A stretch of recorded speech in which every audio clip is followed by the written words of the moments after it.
What if Issei chose the path of supremacy to ascend as the Supreme Dragon Emperor? The dragon, above all. Hello everyone, welcome to What If Issei Chose the Path of Supreme Dragon Emperor movie. Before we start, please go support Ophiis for writing that awesome fanfic. This is the translated version I made. There will be some mistaken characters' gender, but of course Issei is a male. Oh wow, power really is beautiful, and of course it is something that Issei desires, an absolute power that is not overshadowed. He simply wants to achieve supremacy. So follow this Issei on his path to supremacy. Chapter 0. Prologue. Hyoudou Issei had been living a miserable life right now. His best friend had just left town, and now he was being bullied by his classmates. Was it his fault? Or was it simply because he was weaker than them? He had fallen into a deep depression. He didn't feel bad about why they hit him, he felt bad for being so weak. Location: Kuoh's school. Somewhere in Kuoh's school was an 8-year-old Hyoudou Issei being beaten up by some boys. "Please stop," said Issei while grabbing his stomach. Their blows really hurt and he begged them to stop, but they kept going. "Why did this happen to me? It's because I'm weak," Issei thought as he continued to receive blows. "You want to be strong." The voice was heard in his head. "I want to be strong," Issei thought, answering the voice's question. "So be strong, show that you are not weak and destroy whoever harms you." The voice shouted as Issei watched the boys hitting him. "Destroy those who oppose you. And show them your strength." Pam. Hyoudou Issei's hand was holding the kick that was heading for his face. "Why yeah." The voice of the surprised boy was not long in coming. "You don't learn anything," he said as he stood up. "The only way to teach them to respect me is to finish them off completely," said Issei. He had fully risen. What is that?" The boy spoke looking at Issei's shadow. The shadow grew larger, red eyes appeared on it, and a crown could be seen on its head. Issei looked up to look at them. Blood-red eyes shone, the shadows seemed to merge into one. "Until they bow to me," said Issei as he looked at the boys. "Ah." A scream was heard around the place. Some time later. Issei found himself surrounded by the fainted bodies of those who were beating him. Issei put on a huge smile. It felt really good to be strong, it felt really good to win. His hands covered in the blood of those who opposed him covered them. "Ahaha," Issei laughed after a long time. "I Issei." An older voice spoke as he looked at the children lying down, and Issei smiling, it was his teacher. Besides her, there were more teachers together looking at the scene in amazement. Issei had decided. He would become supremacy itself. "Sensei, I've already decided what I want to do with my life," said Issei as his smile grew. "I will achieve supremacy." His shadow grew large and just like before a crown could be seen on his head. Chapter 1. King. Brown hair and red eyes that seemed to shine, her shadow seemed to be connected to the others. As if they were one, as if they wanted to be with him. The 16-year-old Hyoudou Issei could be seen with a disinterested look. Please, I'm sorry." The voice sounded through the place. A 36-year-old man with a disgusting appearance was in front of him. "Sorry. You dared to steal from my family and you ask for forgiveness," said Issei. His voice was cold and empty, but it was calm. It was as if she saw him as mere trash, as a mere lackey. I'll return everything," the man said as he bowed to the. "You took things that weren't yours and even worse, you took my belongings. To me, you're nothing more than simple trash," said Issei, his disinterested look becoming apparent. The dark crown appeared on Issei's head, a dark sword appeared at his side. He commanded deep respect. "And your punishment has already been decided," said Issei as he raised his sword. "It's scary." Shin. The man's head flew all over the place. "And in the end you were so pathetic," he said as the crown and sword disappeared, his eyes turned hazel. Issei simply looked at him calmly and left the place without anyone seeing him. 1 year later. Ring ring. Hyoudou Issei opened his eyes at the sound of the alarm. "Today is my first day at the academy, Kuoh," said Issei as he stood up. "That's right, mate," said a female voice in his head. "You said there were demons in that school, right?" "Aurora," Issei said to the voice. Aurora, a celestial dragon, is better known as the Hidden Queen since she never showed herself to the world. The only time it was shown was in a fight with Drake and Albion, both celestial dragons. Although both were crushed by her demonstrating her supremacy. Her name is Aurora, the Dragon of Supremacy, her only wish is to achieve true supremacy. "Yes, I think they are from the Gremory and Sitri houses," Aurora said calmly and quietly. She considered herself a queen, for her a king or queen does not fear, does not implore and does not bow to anyone. That over time he instilled that ideology in Issei, both had the same dream, to achieve supremacy. And they would achieve it at any cost. "It's still early, there's still plenty of time," Issei said calmly. "You'll take care of it," said Aurora with the same calmness. "Yes, I'll take care of the trash," said Issei as his clothes changed by themselves. A long black jacket, a white shirt underneath, black pants, and black and white sneakers. And out of nowhere Issei had disappeared. Location unknown. Well, that's good food. The voice sounded, the camera pointed at a woman with blood on her mouth. Beside her were dismembered human bodies, she had eaten them. Oh, more food arrived. The woman spoke while looking at our protagonist. The woman appeared in front of Issei out of nowhere, she didn't want to talk, she just wanted to kill him once and for all. Issei just shifted a bit with a disinterested look. Hey, said the woman as she walked past. The woman was amazed a human had dodged her, this was unforgivable. The killer instinct came to the place, anyone would drown immediately if they felt it. The king never fears. Issei with a disinterested look walked towards her. The king never begs. Issei walked as if that was nothing. The king never bows. Issei was in front of her, the woman just opened her eyes, she was scared. And a king never forgives anyone who opposes him. The woman for some reason smiled hugely. Sing. The woman's head flew off as she whispered her last words. So king eh? The head flew and fell to the ground. And in the end they all turn out so pathetic, said Issei with a cold voice. He just walked and left the place quietly. Chapter 2. Kuoh Academy. Hyoudou Issei was quietly changing into his Kuoh Academy uniform. Son. Come eat. The voice shouted from downstairs, Issei simply left his room to go downstairs. I'm here, Mom, Issei said calmly, looking at his mother. How are you, son, how did you sleep? His father spoke calmly. Good, and how was yours? Said Issei simply as he sat down to eat. Well, although your mother didn't let me. The father did not finish receiving a blow from the frying pan from his wife. It suited me well, said the father, nervous because of his wife's look. The meal was pleasant and harmonious to finish it later. Okay mom, I'm going to school, said Issei as he took the keys to a car. Yes, son, be careful, said the woman as she kissed her son on the cheek and hugged him. Sure, mom, he said, returning the hug. Here, take these, children, you'll need them, said the father, taking out some condoms from his pocket so that his mother snatched them and looked at him with evil eyes. What? And if she sleeps with someone, it's better to be safe than sorry, right? The father said simply. Okay, I'll go, Issei said as he left. Outside the house he approached the porch and opened the garage door with the keys. The Ford Mustang launched in 1969. Issei opened the car door and started it, the roar of the engine sounded through the place. He just took off straight to go to his first day. Location Kuoh Academy. An engine noise sounded across the place to see a 69 Mustang coming. The car stopped and the door opened, a brown-haired boy got out of it. Look at that car, said one boy to another who was looking at the car. Issei simply took his backpack and went quickly to the director to give him the instructions. Location Student Council. The voice sounded, the camera pointed at a black-haired woman with a bowl-cut hairstyle, glasses, and purple eyes. She was really beautiful. The girl was Sona Sitri, a class demon from the Sitri house. What's up, President? Another voice sounded through the place, a girl with long black hair, like Sona, she wore glasses and had hazel eyes. She was Tsubaki Shinra. The queen of Sona Sitri. I felt a sacred gear, Sona said as she looked at it. And a very powerful one, she said again while Tsubaki looked at her. He wants us to do something, Tsubaki said calmly. I'll try to recruit him, Rias already took the boy from the booster jeered to Sekiryuutei, said Sona sighing. Her friend did everything to get out of her marriage, so she decided to bring a pervert into her ranks, who is also the bearer of the Welsh dragon. Although Sona said as she looked at Tsubaki who was looking at her expectantly. The sacred gear is already activated, said Sona as Tsubaki opened her eyes. A normal human without training was not supposed to be able to activate a sacred gear because he ran the risk of dying from the power. Location Director's Office. I'm glad to have you here, Issei-san. An old man's voice sounded around the place. Note. This happened after Razor Phoenix's battle with the Gremory group. I think Azazel still doesn't appear until the new one, I'll have to watch it all again. I'm glad to be here too, Director. Issei's calm voice sounded throughout the room. I'll call someone to take you to your classroom, the director said. Sound Shitori, you can come to the principal's office, said the principal calmly.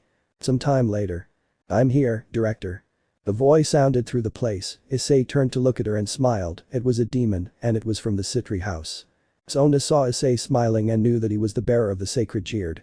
You can take Issei to his homeroom, he's new here, his homeroom is 2B, said the principal, so Sona nods. Note. I don't remember which was Issei's classroom originally. In the corridor. Issei was calm and Sona would be. Hey, don't try to hide it, I know you're the bearer of a sacred jeered, said Sona seriously as she turned to look at him. Oh wow, you are so perceptive, Miss Sitri, you don't know how much I like women like you, said Issei, while Sona looked at him.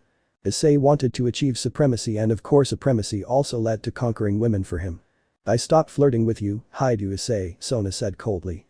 Or else how cute, said Issei as he looked at her. I will be in need of. I can't figure out why Issei put her against the wall. Kill me? Or maybe kick me out? I wonder what it will be, said Issei while taking her waist. To then release it. You know, for being so beautiful, she was very cold. If she smiled, you would look very beautiful, said Issei as he looked at her calmly and then turned around. Hey, Sona said with a red face. It was the first time she was called beautiful. They almost always told her she was very cold. Well, beautiful president, we're leaving, said Issei with a smile. You don't call me beautiful, Sona said angrily, but her face was red. But it's true, said Issei as he walked with her.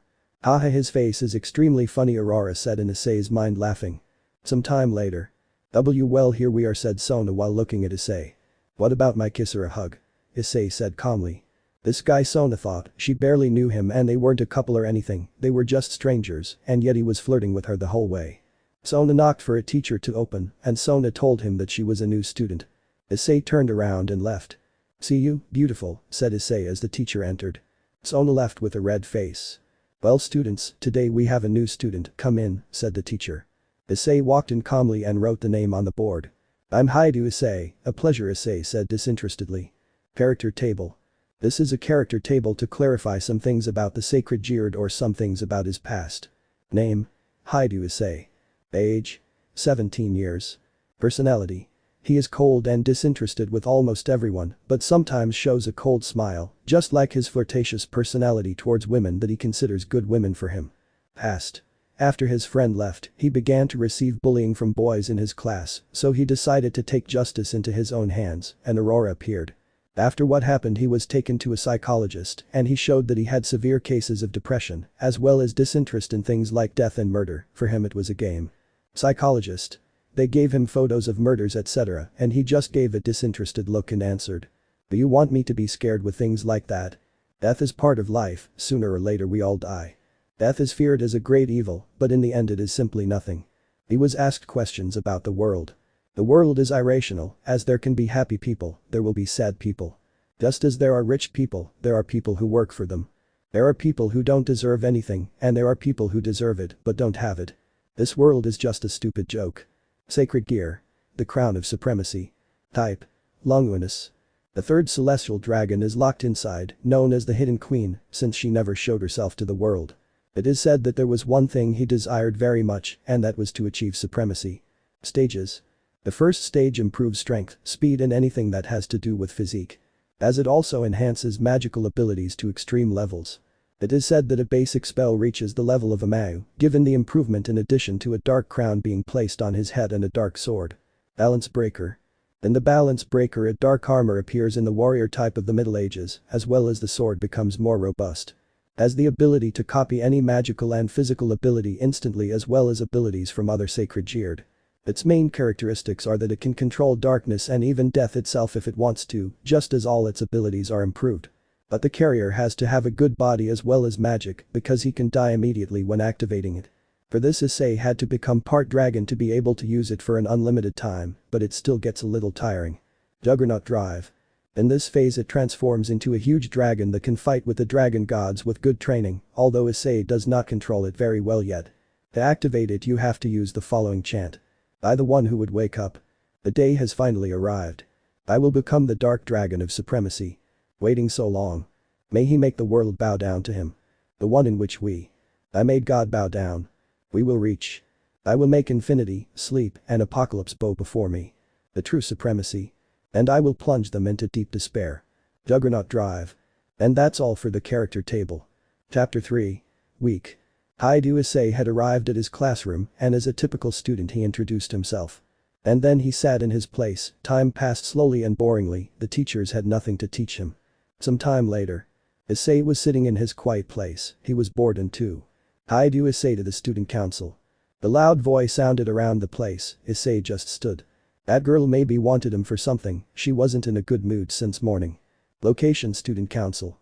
Issei had arrived at the student council, there were those from the occult club, along with those from the student council. What do you need? Issei said calmly. He wanted to finish quickly. What are you doing here? Said the voice of Aridid. What do I do?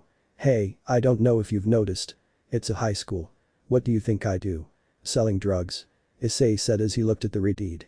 Issei turned around and then looked at Sona. What do you want from me? Issei said as he sat in an armchair in front of them and watched them. We want to know who you are. Friend or foe? He said, sounding calm. He couldn't take any chances, this place was full of humans, and he didn't want anything to happen to them, it was his responsibility.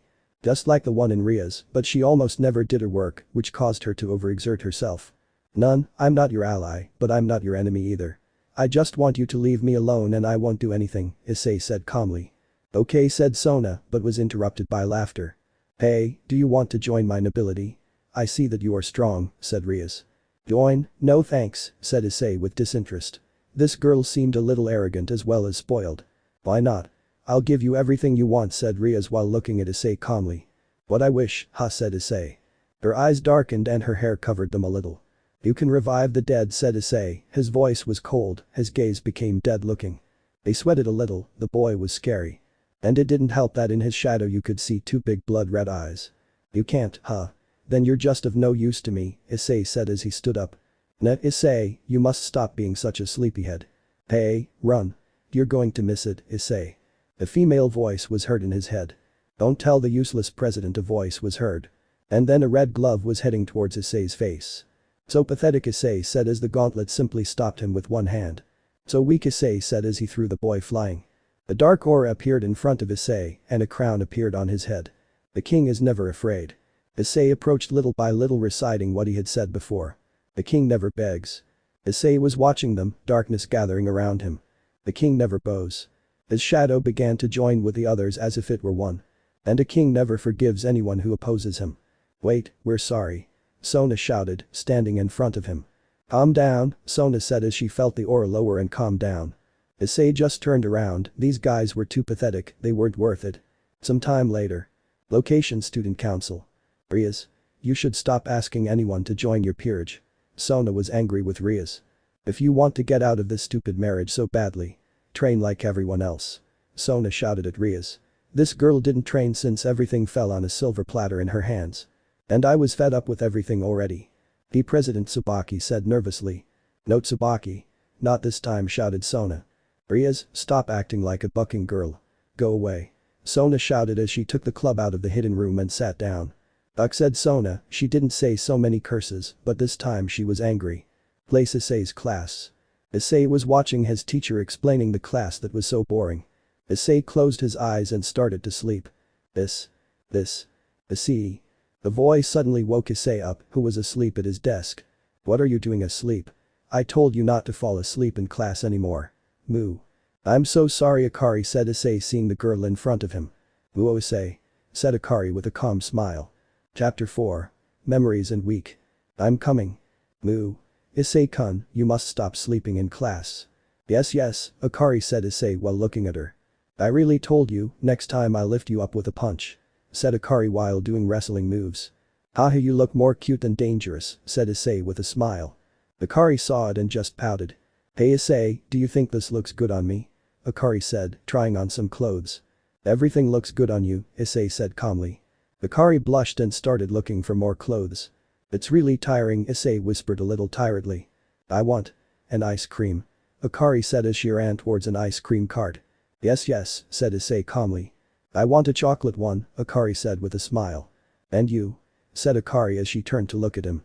There's a vanilla one, said Issei while the guy gave him the gifts. Issei, do you think I can travel the world someday, said Akari with a dreamy look. Her grandfather was an adventurer who liked to travel and had told his granddaughter where he was going and she wanted to follow in his footsteps. Of course you can, I'll take care of that, said Issei while stroking her head. Let your boyfriend help you, said Issei with a smile. Yes. Said Akari happily. Those guys are really annoying, aren't they, mate, said Aurora. Yes, but I'm still very weak, I have to become strong in a short time, said Issei while clenching his fists. I have to become strong to achieve my goal, and for it, said Issei with determination, his eyes seemed to shine. Of course, partner. Said Aurora as a sword appeared in Issei's hand. It's time to train, said Issei calmly. Be damned, said Issei while looking at the wound on his shoulder. That's all you have. The voice sounded around the place, a demonic figure appeared, it was a stray demon. And he was one of the strongest there is. The king never begs. Issei got back up. Damn. Son of a bitch. The demon was all wounded, his arm was severed and he had no eye. On the other side was Issei with a few wounds and was bleeding. And a king never forgives anyone who opposes him. Issei finished while looking at him. The demon smiled with a disgusting look.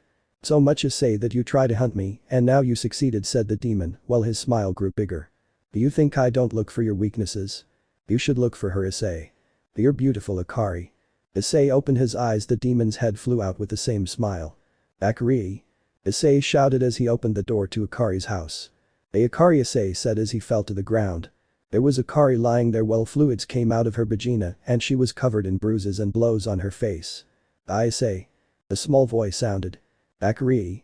Everything is fine, I will help you, said Issei while looking at Akari. Partner, it's late, said Aurora. She had become fond of the girl. It hurts, Akari spoke as best she could while crying. Partner, you better free her from her suffering, said Aurora. It hurt her too, she had met the girl. Issei had told her about him and introduced her to Aurora. He promised her that he would protect her, but he couldn't. Everything is okay, Akari, soon everything will be okay, said Issei. Tears came out of his eyes and his voice was broken. The sword appeared on his arm and he pointed it at Akari's heart. Issei, Akari whispered as the sword pierced her heart. I love you, Issei. Haha, it's all my fault. It's because I'm weak. Issei's voice rang out around the place, his calm voice had changed to a broken one. Partner detected the aura of those who did it nearby, said Aurora as Issei stood up. They will pay. They will suffer. Their family. All their blood will die at my hands. Issei roared in fury. Location unknown. Ugh. The voice was heard in a room. What's up, Azazel? A male voice spoke. I don't know, for some reason I felt a terrifying aura for a second, said Azazel while sweating a little cold. Location unknown. Haha, did you see that bitch screaming? Said an adult man. He was meeting with 3 men and also with more people. Among them children and women. Okay family, we lead well today. The guy shouted. Door opening. Who are you? Said the guy, looking at a boy with his eyes lowered. They will pay with their blood, Issei whispered repeatedly. They murdered and raped my wife, said Issei. Haha, so it was you, said the guy. You should have seen how she cried, another guy said as he hugged a woman with demon wings and other people with fallen angel wings. They will pay for that, said Issei as his aura suddenly came out. Dad, help me. The child's head was severed from the scene. They were all dead, children, women, men. They will pay with their blood, said Issei as he walked towards the last one. Please, man, the guy begged. The king never begs. The king never bows. The king never forgives anyone who opposes him. And a king never forgives anyone who touches his wife. The man's arms flew out. The guy shouted. Then his feet flew out. The man crawled like a worm. You thought you would die, right? Issei said as he walked over and grabbed her head. You deserve to suffer more. Inferno. Issei said as a black portal appeared. Suffer for all eternity. Grotesque black hands waved angrily. Issei threw the guy so that the hands would grab him and pull him inside. Chapter 5. Girl. Ring ring. Issei got up when he heard the school bell ring. What a stupid thing, Issei whispered as he heard the doorbell. It was time to leave and it was a really boring but quiet day. He had left the place with complete peace of mind and got into his car. Friend, your mother asked you to go buy dinner, said Aurora. Issei had forgotten when he dreamed about his past again. Oh, that's right, I'm coming, said Issei as he turned around to go buy the food. Some time later. I guess that will be enough, said Issei looking at the shopping bag. There was no one in the streets anymore and I was a little alone. Sniff. Some wails were heard at the scene. Issei turned around and saw a girl crying in a corner. Mommy. The girl lamented while crying. Issei saw her and approached her. Hey girl, are you okay? Issei said to the girl. Hi. The girl got scared and moved away a little. Calm down, I won't do anything to you, said Issei as he approached. Why you promise, said the girl looking at him with tears. I promise, Issei said calmly. The girl approached him little by little with a little fear. Why are you? Issei asked the girl. You see, my mom told me to wait here, but Oni-chan hasn't come back, the girl said sadly. But she'll come back, cried Oni-chan. The girl said to Issei with excitement. You can wait with Mygo for him to come, the girl said sadly to Issei. Okay, Issei sat next to her. What is your name? Issei said calmly. My name is Hyoudou, said the girl, now called Hyoudou. Without the tail and ears. Nice name, Issei said as he looked at the girl. What is your name, Oni-chan, said the girl with dreamy eyes. Issei, hi do Issei said as he looked at her. Both waited for the mother, who never appeared at the scene. Where's mommy, said Hyoudou looking everywhere. Your mother will never come back, Hyoudou said Issei coldly. He already knew he wouldn't come back. Hyoudou turned to look at him with tears in her eyes. "That's a lie," Hyoudou shouted as he ran. "Hey. I hope," said Issei as he ran after her. Some time later. "Ugh, I'm super fast, how did I lose a girl?" Issei said in disbelief. "Ah." A scream was heard around the place and Issei ran towards him. Hyoudou was being attacked by 3 guys. An image instantly came to Issei's head. "Please let me go. Issei." Some words were heard in his head many times. "They did this to me. Make them suffer." A voice screamed in his head. "What are you doing?" Issei said as he walked towards them. His eyes were shining brightly, his killer instinct was shooting through the place. "What are you saying?" The man plucked up his courage and faced him. "Issei Oni-chan," Hyoudou said while looking at Issei. "Hyoudou, cover your eyes and ears," said Issei while looking at her. Hyoudou shrank and closed her eyes and ears. The man's head flew all around as did his blood. What said another, but his head was cut in half, leaving his lower lip attached. Then the other tried to run, but an arm made of shadows grabbed him. Other arms appeared. The arms grabbed him from all sides and began to pull him, causing his limbs to separate. Issei walked towards Hyoudou and took it. Issei had arrived at his car. Oni-chan, Hyoudou saw Issei and cried and then jumped to hug him. "I was scared," said Hyoudou to Issei, who just stroked his head. Yes, said Issei while caressing her. Some time later. Issei was at home. It must be said that they were surprised that he had brought a girl. And he explained to them that they had abandoned her. He didn't tell them that they were going to kill her for obvious reasons. Well, the Hyoudou family had wanted a daughter and Hyoudou was very pretty. Issei at this moment was in his room sitting on his bed. "Liz." Issei spoke as a figure appeared in front of him. A female figure wearing a white dress with black highlights, straight white hair and blood-red eyes appeared in front of him. He was carrying a white umbrella. "Yes, my king," said Liz, bowing.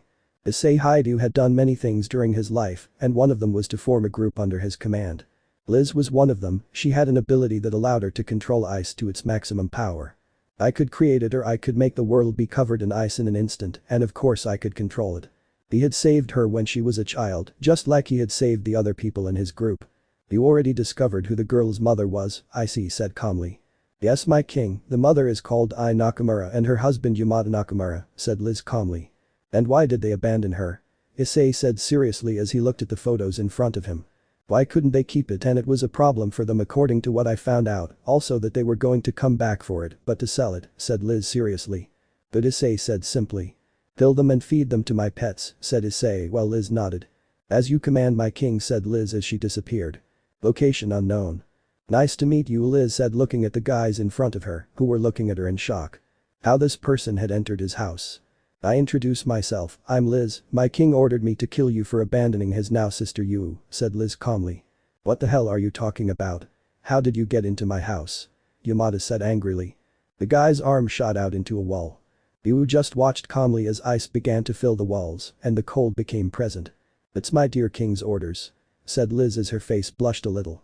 For her king was the most special thing. There were no eyes for anyone but her king. The 4 limbs flew out so that the guy fell and screamed. "Ugh," said Yamada, "and I wanted to run away. And he told me that no one should escape," he said as an ice ball from the ground came out towards Ai's foot and stabbed him and then sliced him. "Ag," said I in pain. Liz just turned around and spoke into the void. "Skull, hottie, their master told them they could eat," said Liz as 2 wolves appeared, one black and one white. Both showed their big teeth. "Get away," I said, afraid of the wolf. "Devour them until there's nothing left," said Liz. Ag. Chapter 6. Liz. Something I forgot to mention was that Akari died when Issei was 15 years old, and she also. Chapter start. "I remember it like it was yesterday," Liz said as she looked at the dismembered bodies of the people in front of her. "The day my king found me and gave me a reason to live," said Liz while having a dreamy look. Flashback. 1 year before what happened in the first chapter. I always wondered why this happened to me. Didn't the world have someone else to screw over? Or is it that the world simply hates me? If so, why does it hate me? I did things right. I helped others. And yet the world still despises me. What a shitty world," Liz said as she sat in the corner of a dirty room. She was right, the world was shit and always was. This irrational world is just stupid. Liz stood up from where she was to make herself some soup and sit on a broken armchair to watch an old TV. 1 year after the massacre, an entire family, including children, women and men, has not been discovered, said the presenter. Liz was looking at him with a cold look. She didn't care about anything anymore, in fact her life didn't matter anymore. It was just a shitty life. "Oh, the soup is gone," said Liz, looking at the plate. Food and money were scarce for her, she couldn't get a job even though she tried hard. Liz took some money out of her pockets. "It's the only thing I have left," said Liz, seeing the little money. She stood up with her tired face and went to the nearby store. She was a little dirty and her clothes were a little torn. "Play store. You can't come in, miss," a man said to Liz, who looked shocked. "But why not?" said Liz while looking at him angrily. "They're clothes, we can't let a bum in here," the guy said. "I helped you once," said Akari. He had helped this man once, he practically saved his life, and this was how he repaid him. "I don't remember," the guy said, and Liz opened her eyes. "No matter how hard you try, the world will always be like this, full of traitors and disgusting people. No matter how much you try to eliminate discrimination, more will always appear, it is an endless cycle, and it will never stop." "Tuo!" Akari shouted. She didn't notice that the ground she was standing on was turning into ice. The hatred arose in her, she had helped him, and yet he still doesn't do it. An ice spear was thrown at the guy and pierced his head. She had saved his life and she had taken it away. There were no people in the place, it was already night so no one had seen him. "Hey, what did I do?" Liz said as tears came out of her eyes. She had killed a person. She went into an alley and began to sob, wails could be heard throughout the place. "What do we have here?" said a grown man, his face was simply disgusting. Two more guys appeared behind him with big smiles. "Hey babe, do you want to go get a couple of drinks?" said the first guy. "No, I'm leaving now," Liz said as she wanted to leave. "I told you to go get some drinks." The man stopped her and knocked her down. Liz had fallen and the man knocked her to the ground. "You will be mine, bitch," said the man while the other two took her by the arms. "No." Liz screamed in fear, she tried to do what she had done before, but it didn't work. The world hated her, right? This stupid world. Slash. "Hey," Liz said in shock. The guy's head flew off, blood gushed out and dripped everywhere. "Who are you?" said another guy, but his arms were cut off. "Ah," said the man in pain, his arms were gone. The lower half of him was also cut off, now only the guy who tried to grape her was missing. Please let me go." The guy screamed as he tried to escape, but his legs were cut off. "Unfortunately, there is no mercy for people like you," said the person who had killed everyone. The guy's head flew into a wall. The guy approached Liz who was trembling, soon her fear went away and warmth arrived. "I remember it like it was yesterday." "Poor girl, you must have suffered a lot, right?" said the guy with a smile. At that moment I felt filled with warmth. "This world is just shit, right?" I say again calmly. Liz's eyes shone and tears flowed from them. "But don't worry, from now on you are mine, you will serve me as your king," said the guy, while some shadows appeared behind him. He was the only one for me. There were a total of 12 people gathered behind him. He was my only king. "From now on I am your king, Hyoudou," Issei said, Issei with a smile. The other people bowed to him with serious looks and some with a smile. "Welcome to the family," Liz said, Issei, while Liz cried.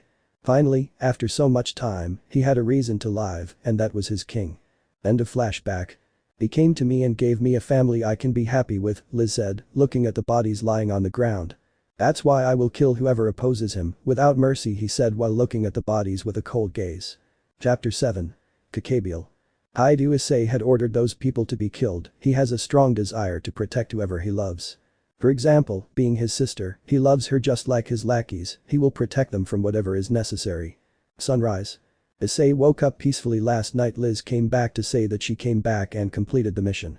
"That was good, one thing not to worry about." "Oni-chan," said Yu as he watched his brother come down the stairs. She threw herself at him to hug Issei so he could carry her. "Issei. Yu. Let's eat," said his mother while they nodded. "Good," said Yu happily while taking bites. "Now, Yu, calm down, slow down," said her mother with a smile. "Yes," said Yu with a smile. Some time later. Issei had gone to the Kuoh Academy, nothing interesting happened, the Gremory group didn't bother him, and he bothered Sona with flirting. And right now there was no one in the academy, they had already left it, and he was just there to see if he could run into Sona. "Oh," Issei said as he looked at Sona with a stack of papers. "How beautiful," said Issei as he took the papers from her. "Ah," Sona screamed, frightened. "What's wrong with you?" Sona said to Issei, her heart was a little erratic. "How bad, I just want to help you," said Issei while carrying the papers. "Okay," Sona said, blushing. A silent walk afterwards. Issei was walking along with Sona quietly. "What's wrong?" Issei said to Sona, who was a little nervous. "Nothing, I just feel like something happened," said Sona nervously. Someone was stealing the Excalibur and she was nervous. Sona said as a circle appeared on her ear. "What's wrong?" Issei said as he looked at her.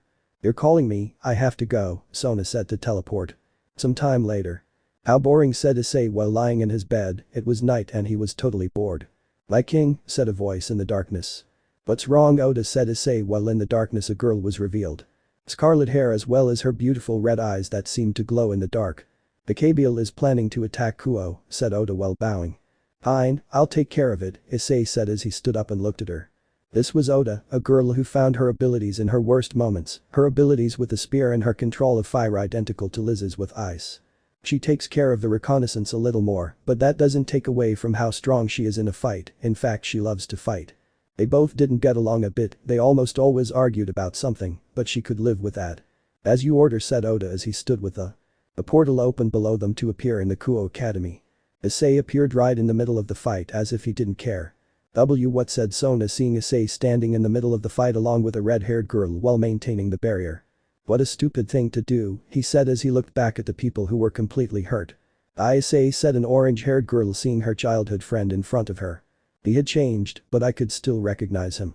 "Arena," Issei said simply as a crown appeared on his head and a sword at his side. "I don't need more than this to kill you," said Issei. He simply didn't need even this to kill him, but he still used it. "Who are you, child?" said Gabriel on his throne, but little by little he recognized the crown. Note. Kiba had already activated his balance break. "You?" he said as images came to his head. "You are so weak, Crow." Issei's voice was present in Gabriel's head. He had seen him before, and that child had defeated and humiliated him. "Damn it," said Gabriel as he launched himself at Issei. "I told you no, you're so weak," Crow said Issei calmly while Gabriel approached. "And that will never change," he said while dodging Gabriel's blow with ease to move his sword and cut off his wings. Gabriel screamed in pain as he saw all his wings being cut like butter. The Gremory entourage was surprised he had done more than them with a simple sword movement. "You haven't gotten stronger at all," Issei said simply. Gabriel opened his eyes. Since that day Gabriel had trained like crazy, and he said he hadn't gotten stronger at all. "You piece of shit," said Gabriel, but Oda appeared in front of him and cut his arm with his spear. "Don't you dare insult my Rie," Oda shouted angrily at Gabriel. "Well done, Oda, but leave it to me," said Issei congratulating them. "No commoner should insult a king." "Yes, my king," said Oda as he quickly stood behind him with a smile. "Unfortunately, Gabriel, I will kill you," said Issei while taking his head. "You deserve to suffer for what you did," said Issei as his gaze turned cold. "I haven't used it in a long time," said Issei while looking at the night sky. "Inferno." That's what he said so that a black portal opened and a bunch of dark hands and heads came out. "Mommy, help me please. You will pay for what you did." That was what was heard in the dark portal. "All of them are waiting for you, Gabriel, all of those you made cry and suffer," he said as he left him lying nearby. The arms pulled him. Gabriel shouted as he saw how those arms squeezed him tightly, causing his arms to break, and then he entered the portal. "As I supposed, it was just as pathetic," Issei said as he looked up at the sky. "If you want to hide, you better do it," said Issei as an armor descended from the sky. The white armor with blue touches descended from the sky. It was the White Emperor Dragon. "You were able to detect me," said a female voice inside the armor. "It was pathetic the way you hid," said Issei as a portal opened below him. "I hope to see you again," said the White Dragon. "Well, don't wait for it," said Issei. He didn't mind meeting her at all. Chapter 8. Ode. "You piece of shit." Oda was thinking about what this damn commoner had said. How dare he insult his king? That damn crow deserved what he did, and of course his king congratulated him for his devotion. She would never allow anyone to insult her king in her life, and then she began to remember how she met the owner of her heart and lord. A long time ago. Oda was staring at the ceiling, his life was miserable right now. Said Oda while looking at a photo. That photo was of his father. He had died a year ago, and now he was alone with his mother, who was an alcoholic bore and brought a lot of guys into her house. They had already tried to rape her once, but she defended herself and her mother got angry with her. She has no more family, her only family was her father, and now she stayed with her mother. "Hey, bitch, maybe it's because of alcohol," said Oda's mother. "You should stop drinking," Oda said to her mother, but she looked at her with a furious look. An empty bottle broke on Oda's head, a light line of blood coming out of his head. "Hey" was all Oda could say when she felt the blow. Tears flowed from her as she held her head in pain. "You're not answering me, miss," said her mother as she took her hands and threw her out. "And don't come back without my alcohol," said his mother as she closed the door. Oda simply walked away, tears streaming from his eyes. Why had the world decided to give him this life? Did he hate it? Tears streamed from her eyes and she began to run into the deep night. Drops. A few drops fell on Oda's head and he looked up, seeing that rain was coming. "Damn this now," he said as he tried to take shelter in a place with a roof. Tears kept rolling down her cheeks. "Poor girl," said a voice behind her. Oda shouted as she turned around. A boy her age had appeared behind her. "Who are you?" Oda asked, and if this guy was a rapist. "Tell me, what do you want?" he said as he stood in front of her. Scarlet eyes appeared. "Wish that my father had never died. That woman would leave me alone once and for all. Power, many things," said Oda while looking down. "I can't help you with your father, but if power is what you want, I'll give it to you," he said as his hood flew out. Brown hair and honey-colored eyes were present. Issei Hyoudou made his presence felt. "Tell me, do you want revenge?" Issei said with a smile. "Do you want that person you call mother to pay for what she did?" said Issei with a smile. "Do you want me to pay for killing your father?" said Issei with a smile. She opened her eyes. "Kill my father, what are you saying?" he said as he rushed towards the. "Why do you think your inheritance? She knows that if you die, she will receive it all," said Issei while looking at Oda. "Inheritance?" Oda asked. "Yes, your father left you a lot of money just for you. Of course I won't ask for your money or anything like that," said Issei as he stood up. "So what do you want?" Oda said as she looked at him. Oda opened her eyes. In front of her was a king. Someone who, just by looking at him, should bow down to him. When Oda saw him, her eyes shone. "I only wish for your loyalty," said Issei as a crown appeared on his head. Oda looked at her and she seemed to be happy. "I will give you a family, I will give you the love that no one else gave you, I will give you power, and I will help you fulfill your revenge, and in return, I want your loyalty," said Issei, while Oda for some reason bowed. "If you grant me that, I will serve you only for eternity," Oda said as she looked at him. Issei just smiled with a bright look. "I hope so, Oda," Issei said, stroking her head. Some time later. Please," Oda's mother's voice begged. Oda stood in front of her while holding a spear. "Do you remember the times they tried to grape me and you did nothing? The times they hit me?" with a smile, Oda said as she placed the edge of the spear against his neck. "I cried and begged, and still you never stopped," said Oda as a few tears came out of her eyes. Issei was sitting watching everything that was happening with disinterest. Issei saw Oda and just put on a small smile. "This is it? For everything you've done to me?" said Oda while cutting off his mother's head. She trembled a little after all, and after all, it was her first time killing. "Well done, Oda," said Issei as he looked at her and gave her a hug. Warmth was what Oda felt. It had been a long time since she had received a hug and she only cried a little. "Okay, now let's go with your new family," he said as he opened a portal. "Yes," said Oda as he entered with him. Chapter 9. Governing. Hyoudou Issei was lying in his bed peacefully. He wanted to have a quiet day that he hadn't had in a long time. "Ani-chan," said Yu as he launched himself towards the. "What's wrong?" Issei said, seeing Yu, he just stroked his head. "I want to go out. But Dad and Mom are busy, could you?" said Yu, his sad eyes filled Issei's vision, who sighed. "Okay," Issei said as he got out of bed. "Eee!" Yu shouted happily. "Where do you want to go?" Issei said calmly. "I want to go to the park," said Yu with a happy smile. "Place park?" Issei was watching Yu play in the park with a smile, he just smiled when he saw her. Like King Oda's voice sounded around the place and she appreciated along with Liz. "What's going on?" said Issei watching Yu play. "I have already fulfilled my mission, my king," Liz said as she bowed. "Well done," said Issei while stroking her head. Liz turned and looked at Oda and then stuck her tongue out at him with a mocking smile. "Damn," thought Oda while putting on an angry face. "Liz, Oda, call Edward," said Issei while watching Yu play. "How do you order, but what do you need it for?" Oda said as he looked at him in confusion. Edward was the second lackey he had in this world. He was a person very skilled in deception and controlling people, and his skill with the sword is exceptional. He has an illusion ability, he can do damage with them mentally, and if he uses it to his maximum capacity he can cause physical damage, although that tires him out. His personality is a little "You know what I wish, Oda," Liz said Issei as he stood up from his seat. "You wish to rule all, my king," Oda said as Liz nodded. "Correct, and when I mean rule everything, I mean absolutely everything," Issei said, his eyes shining. "That includes humans," Issei said while looking at Yu. "That's why I want Edward to take care of the factions," Issei said calmly. "Take care of it?" Liz said doubtfully. "I want him to tear the factions to pieces," Issei said seriously. He wanted Edward to make them bow down to him. And for that he needs Edward. Issei could do everything, but he wanted the factions to know of his power by having such powerful people as his lackeys. "But if he destroys them, he wouldn't be able to rule them," said Liz, looking at him.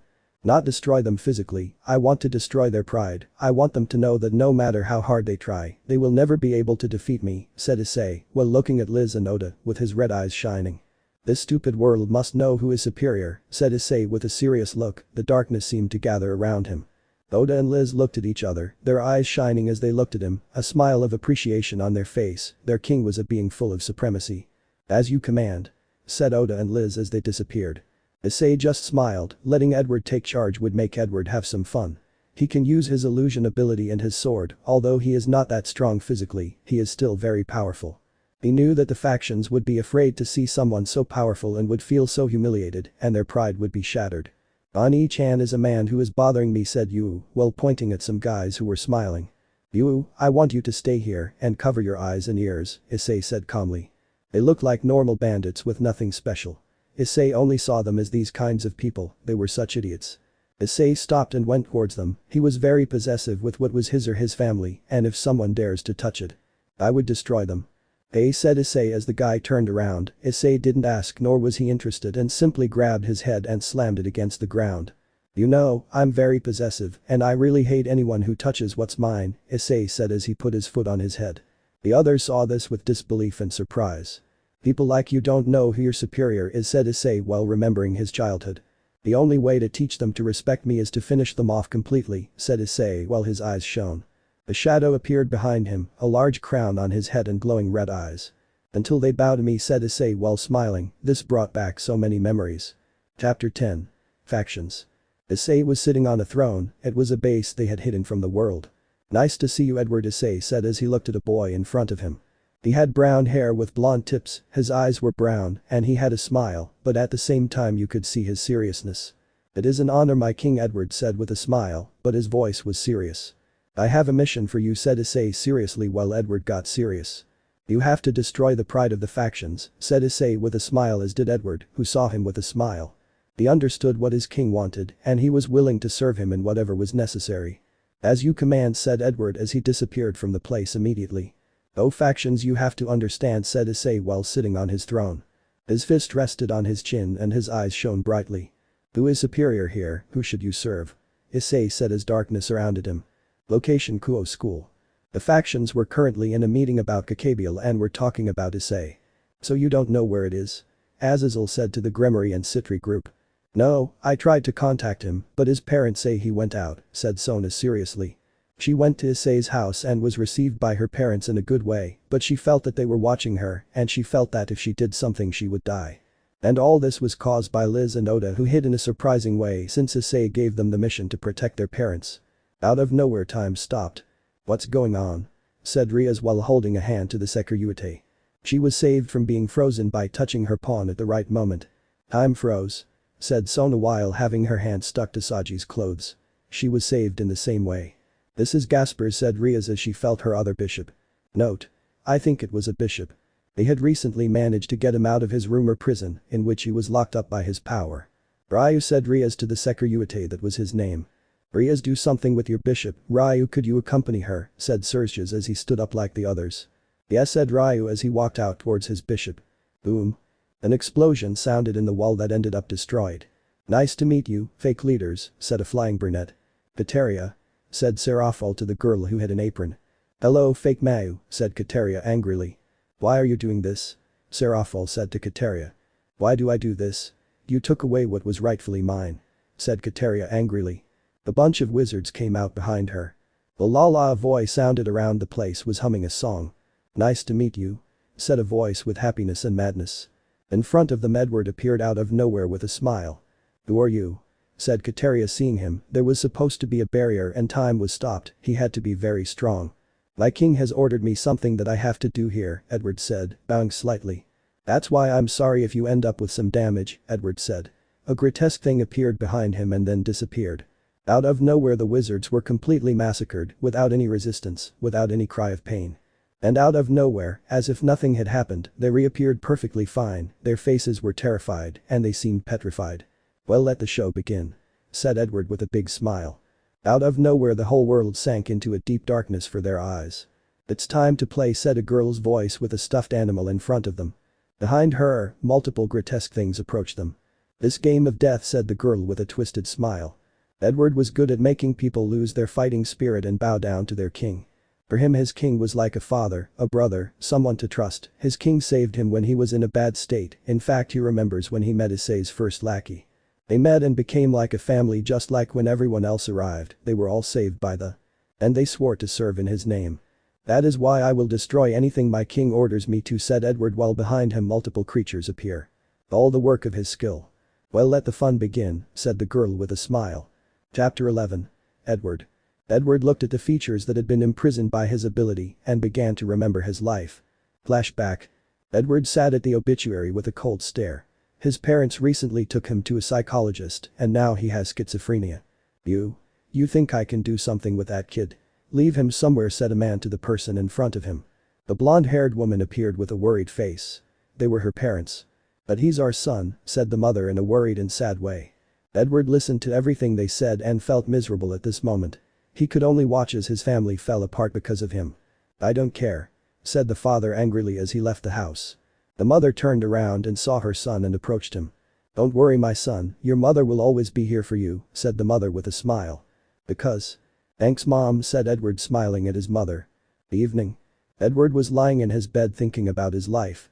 Out of nowhere a terrifying shadow appeared in front of him, grotesque teeth could be seen in it. "Hey," Edward quickly covered himself with his blanket. It's not real," said Edward with fear in his blanket. "Edward, let's play," said a girl's voice. It's not real," Edward shouted, and out of nowhere his door was opened. And as if nothing had happened, everything disappeared. And Edward was trembling as he looked at his mother. "Mom," Edward said with tears, to be greeted by a hug from his mother. "Calm down, my son," said his mother, hugging him. At dawn. Edward was getting up after his mother had stayed up all night with him. "Okay, I'll take care of it," said Edward's mother at the door. He was confused as to what she meant. "Son," said his mother with a big smile. "Let's go for a walk," said his mother, while Edward nodded with a smile. Location unknown. "Where are we, Mom?" Edward said as he looked out the window. "Peary Psychiatric Hospital. We're going to take you to a place where they'll take care of you," the father said seriously as he stopped the car. But I don't want to go," said Edward as he tried to get out of the car to escape but was stopped by his mother. Mom?" said Edward as he turned to look at his mother. "Why did you play with Mygo like this?" "I'm sorry, Edward, this is for your own good," said his mother as she hugged him tightly. "Why?" said Edward while struggling, he didn't want to be there. "Stay still," said the father as he looked at some people who were coming. "We don't order it," said a guy dressed in white. "Edward, let's play." "Let me go. Please," Edward shouted with tears in his eyes. He saw his mother, who shed a few tears. Why is she crying? She was the one who did this. Edward. "Let's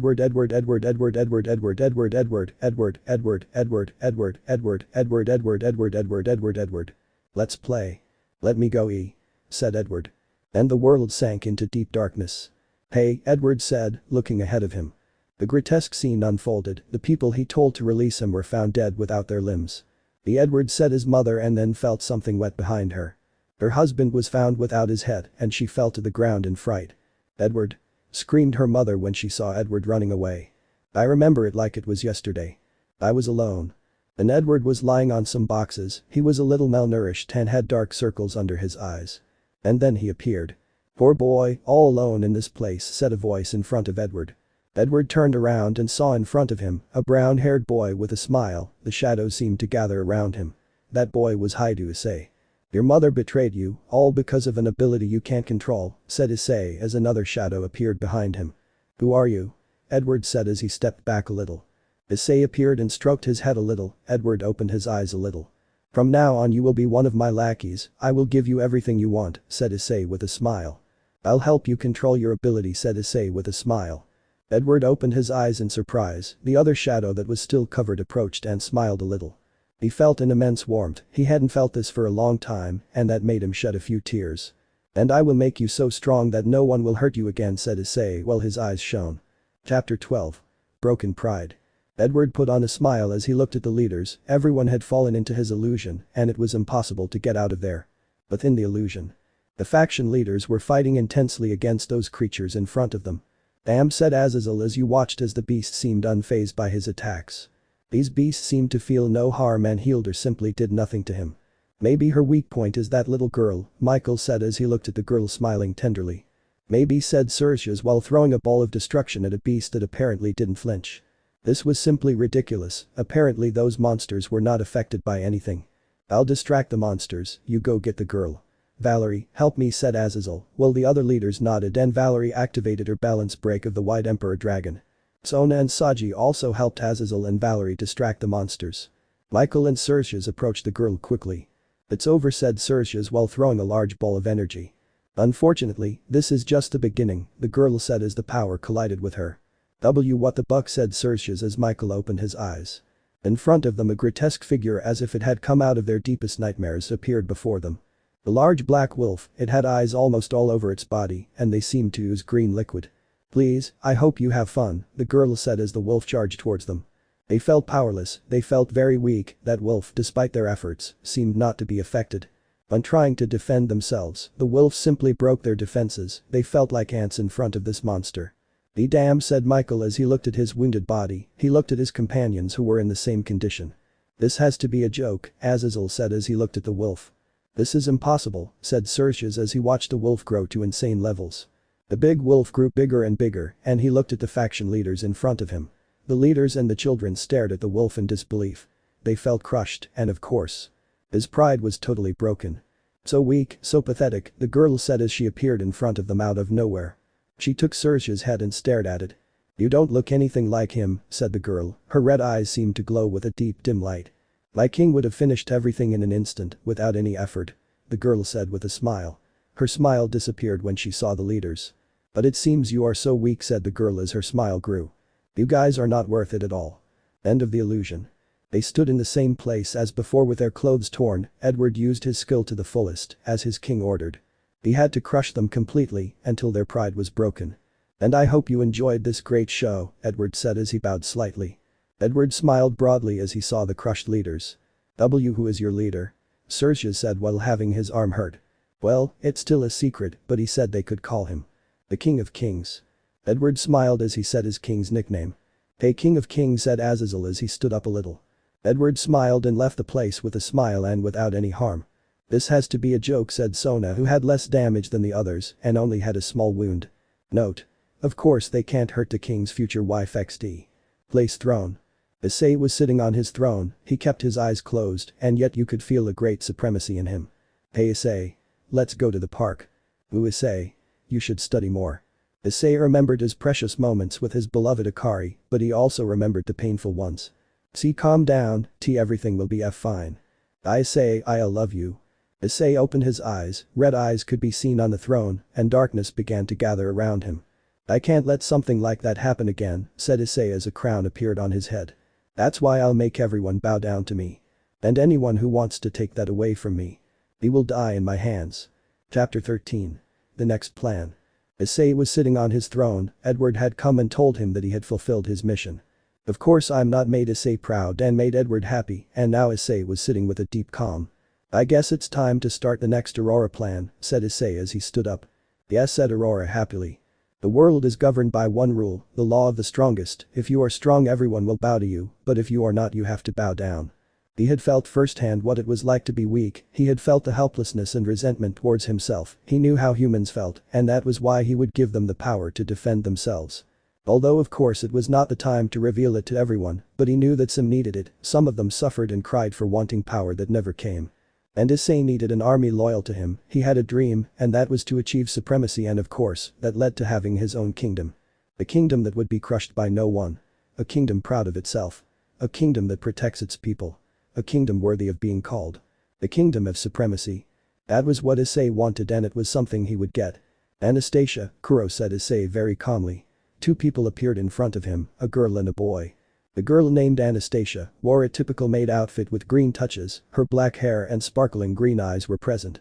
The boy named Kuoh wore a black yukata with red touches, his scarlet red eyes and black hair made their presence known before his king. Anastasia was a girl who specialized in strength, her attacks were devastating and could easily destroy 3 mountains with a simple punch, although she was not that fast she had great resistance. She had a sacred beard invented by me that was shaped like a mace, it was black with purple touches that with a single touch was a certain death, although only if you are weaker than the user, although you could still die from it, she was her 4th lackey. Note.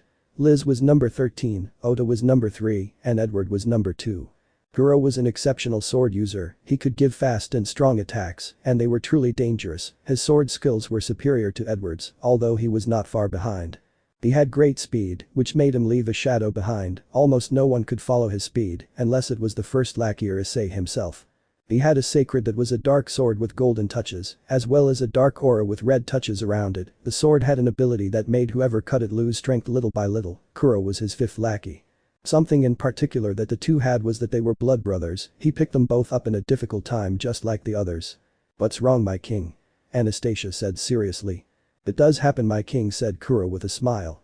"Well, you will be part of my plan, in fact, you will be the ones who carry it out," he said with a smile as he looked at them. "It's an honor, sir," Anastasia said seriously. "Your mission is as follows," Issei said as he returned to his seat on the throne. "In Romania, there are some evil vampires who are using children, the elderly, women and men as their personal livestock," said Issei while looking at them. Kuoh and Anastasia's eyes darkened and they gritted their teeth. They had suffered through something similar before and truly hated them. Note. In a few more chapters his past will be revealed, wait for it, but there's a small spoiler there. "Among them are some demons and fallen angels helping the vampires," said Issei. "I want you to bring those humans who were used here, to help them." Out of nowhere Issei was covered by a medieval black armor. Power was present in the room, Issei showed an aura covered in hatred, rage and supremacy. "So I want every single one of them to die, every family they have, I want them dead," he said, his bright eyes shining with deep respect. "As you command, my king," Anastasia and Kuoh said seriously. It didn't matter if the family of those vampires were children, after all they had a monster in their family, which prevented them from being children too. So just like Issei said, exterminate them all. Chapter 14. Disgusting Vampires. Kuoh and Anastasia watched from a distant area a group of people along with several trucks. "Get out quickly," said a vampire as they opened the back of the truck. Several people, including children, women, men and the elderly, were pulled from the back seat. Some were seen to have a few wounds from trying to defend themselves from the vampires earlier. Anastasia simply gritted her teeth as she watched that, although she still had a serious face on her face, compared to Kuoh who had an angry face looking at the scene. "It's time to do what our king ordered," Anastasia said as she looked at her brother who nodded as they lowered the silence. "Kill the families, I'll take care of them," Anastasia said as she swore. She disappeared from the place. Devil's Maze. A large mallet appeared in Anastasia's hand, a dull purple glow could be seen, which made the vampires turn to see what was happening. "By orders of my king you will be executed," said Anastasia as she looked at the vampires who smiled. "But look at more cattle, genius," said a vampire with a disgusting smile. The vampire made his companions laugh but was crushed by the mallet, turning it into just a mass of squashed flesh. "Disgusting," Anastasia said as she looked at the blood on her mace, she just waved it as the blood was cleaned off it. What?" said a vampire upon seeing his companion crushed. "Goodbye," Anastasia said as her eye turned purple and her true lock also turned purple. "I hope they rot in hell." Kuoh was passing through some streets until he saw one of the houses of those who manage this, he simply hid in a tree while looking out the window. "I told you that you are my bucking cattle." A child's voice sounded through the house. In front of the boy, a girl was lying on the floor, she had bite marks on her neck, she had some bruises on her face and stomach, in addition to her pale complexion. "I am sorry, I just feel really bad today, you might get sick too," said the girl as tears came out of her eyes. "So? I don't get sick from human things. Even if you die I'll just get another cattle and that's it," said the vampire child. Kuoh looked at the whole scene with a serious look. "You know what? I'll kill you right here," said the vampire child as he opened his mouth to suck all of her blood at once. The vampire boy threw himself at the girl who only had tears and a hopeless look. "Ea," said the boy as he watched his arms disappear into thin air. "Ah, it hurts a lot," said the boy as he fell to the ground with tears, his blood spread all over the place. The girl looked at everything with a look of shock. Kuoh appeared in front of the vampire child. "By order of my king, the families of those we are to execute will be killed without exception," said Kuoh as he cut off the boy's head. "Son, what's going on?" said a woman as she opened the door. She had blood in her mouth from drinking blood. "Son," said the woman as she looked at her son without arms and head lying on the ground, she turned to see Kuoh who only said, "By order of my king, the families of those we must execute. They will be killed without exception." Anastasia had killed all the vampires outside, leaving only the humans to look at her and blindfold her children. "You don't have to be afraid," Anastasia said as she looked at the people in front of her. "I am also human like you, my king ordered me to help you and give you shelter," Anastasia said with a calm smile. Everyone was dumbfounded. Their king. And why was she smiling despite having killed and crushed so many vampires? But for now I must do my job, Anastasia said as she entered the room. In the place you could see multiple cells where humans were tied up, they had lost and sad looks that changed when they saw Anastasia. Please get us out of here. At least take my kids out. Anastasia looked at all the people and just looked at them. You will all be released soon, just wait, Anastasia said as she entered a room. Upon entering he saw some disgusting people. They were sucking the blood of some children who were trembling. Who are you? Said one as he stopped what he was doing. By my king's orders, you will be executed, said Anastasia as Kuoh came out behind her. The families of those we must execute will be killed without exception, said Kuoh as he threw a large bag. From it came the mutilated heads of their families. A son, said a vampire as he looked at his son's head filled with terror. You will be executed by orders of my king, Anastasia said. Well, it seemed that the only thing that could be seen in front of them were purple eyes and red eyes. Chapter 15. Kuoh and Anastasia. They are walking. That's what I heard, a disgusting and unpleasant voice, which seemed as if those who were shouting were nothing more than cattle. The smaller Kuoh and Anastasia walked with a scared expression. Where are dad and mom? Anastasia said to her brother. She had a pitiful look and tears seemed to come out of her eyes. I don't know, but they will surely come to rescue us. Kuoh said to his sister, who calmed down a little. Kuoh and Anastasia entered, along with the other children who came with them. Come in. Said the guy as he opened a door. Inside it were more children lying, some seemed thinner than others, but they all had something in common. A face full of sadness and melancholy. A week later. Kuoh and Anastasia were in a cell with more children. They hadn't had food in 3 days, they didn't know what those people were. They would come and take a child, and if the child came back lucky, he would have marks on his neck. And they all said the same thing. That those people were vampires who sucked their blood. Brother, where are dad and mom? Said Anastasia while she was snuggled up in Kuro's chest, who hugged her. They will come, don't worry. Said Kuoh as he hugged his sister tighter. 2 weeks later. They were starving, one of the boys who was with them died of starvation and the vampires didn't move the body. They left him there, leaving a putrid smell in the air, and everyone tried not to see the corpse out of fear. The brother, Anastasia said while she seemed to have a tired look on her face. Don't worry, I'll get you some food soon, Kuoh said as he left his sleeping sister lying on the floor. He also felt tired and hungry, but his sister was a top priority. Good. Said Kuoh with a serious look. He knew he was weaker than those people, but he would still try for his sister. Hey Kuoh, what are you doing? Said a boy as he watched Kuoh climb towards a grate. They could come at any moment. I know, but my sister is dying, I won't let that happen. Kuoh said as he passed the grate. Please take care of her. Oh, okay. Said the boy while putting on a somewhat serious look. I'll try to get food for everyone. Said Kuoh as he left. Kuoh walked through the hallways with extreme caution, occasionally hiding in the trash or anywhere. His goal was the kitchen, where he had food. I'm here now, Kuoh thought as he looked at the door to enter quickly. He didn't need to waste time. He quickly grabbed everything he could. He couldn't carry raw food, so he got some fruit and bread that was there. Food for prisoners. Kuoh said as he looked at the refrigerator. Kuoh opened the refrigerator. Things hitting the ground. Said Kuoh as he looked at the scene in front of him. Children and some dismembered adults were there, some had parts of the flesh without anything. Good luck and we can give the idiots who died to those brats. Maybe they've even eaten their families. Some voices were heard as they opened the doors. You. What are you doing here? Said one of the guys while watching Kuoh vomiting on the floor. It would be better to take him to his cell, but he must be punished. Said the second guy while hitting Kuoh on the sword, causing him to fall. Good night, said the first one as he hit him on the head, making him faint. Brother. Anastasia's voice as Kuoh opened his eyes. In front of him was Anastasia. Some people were taking the blood from her neck. Anastasia. Kuoh shouted as he tried to run towards her, but was greeted by a blow to his stomach. He flew out until he hit the wall. Said Kuoh as he looked at a blood stain on his hand. He turned around with a terrified look. The children he had promised to feed were so thin that only their bones could be seen stuck to their skin. You like it? This is your fault. For trying to give them food. Said the guy while looking at the pitiful look on Kuro's face. This will soon happen to your sister. Said the vampire who was sucking Anastasia's blood, who was only trying to forage, but it was impossible. Don't even try it. Said Kuoh as he tried to throw himself only to be hit again. Why? Why did this have to happen to them? There were so many more people in the world, so why did it happen to him and his sister? It seems I'm late. Hey, said Kuoh as he turned around. The boy who looked almost her age, although a little older.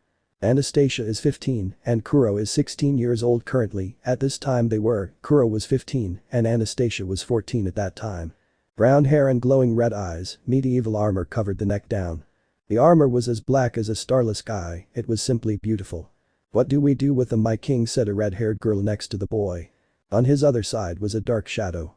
Note: the identity of the first lackey is not yet revealed, so I put a black shadow on him. And next to the red-haired girl was a boy with brown hair and blonde tips. "Who are you?" said the vampire as he threw Anastasia to the ground. Kuoh quickly approached her to hug her. "Who are we?" said the brown-haired boy while smiling. "We are your killers." "What are you talking about, damn it?" said the vampire. Out of nowhere his head was torn off, causing his body to fall to the ground, covering the place with blood. "Shut up already," said the boy as he threw his head to step on the Edward, Oda, kill them all, said the boy as they disappeared. "You're okay," the boy said as he approached them, his hands covered in blood dripping down. The drops falling on the ground were the only thing that could be hurt in the place. "Tell me, do you want revenge?" the boy said as he looked at the boys in front of him. Anastasia and Kuoh looked at the boy who looked as if a crown of darkness was placed on his head. The darkness around him seemed to gather around him, as if he were bowing down to the "Then I'll grant it to you," said the boy as he looked at Kuoh and Anastasia with a smile. "And in return you will serve me," he said while smiling. "You will serve your new king. Hyoudou, Issei. Let me know in the comments below if you guys want the next part. Also check out my other video that has been shown and left. Thank you for watching. If you enjoyed this video, please like and share this video. And have a fantastic day. Bye. Betrayed by those he trusted, Issei faced a choice. He chose the path of the Supreme Dragon Emperor.